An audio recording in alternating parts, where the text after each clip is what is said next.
It's not been pretty viewing for VW this week, but finally the market is showing something to cheer. The resignation of CEO Martin Winterkorn saw shares rebound over 5%, and that trend continued on Thursday.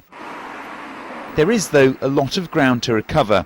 Volkswagen's losses this week alone are double the total value of rival Peugeot. Capital markets strategist Oliver Roth. I believe that the really big hysteria and panic at VW is over. Still, we'll continue to hear about lawsuits over the coming days and weeks.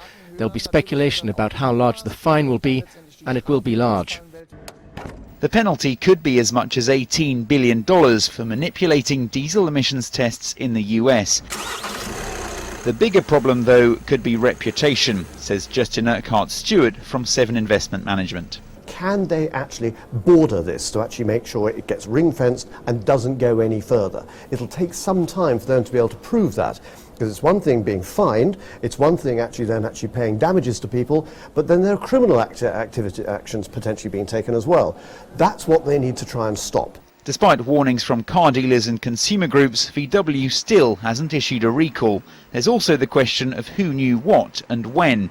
Sources say the company will start naming and shaming at a senior board meeting on Friday, as well as appoint a new CEO. Audi chief Rupert Stadler is among the front-runners, along with VW brand boss Herbert Diess.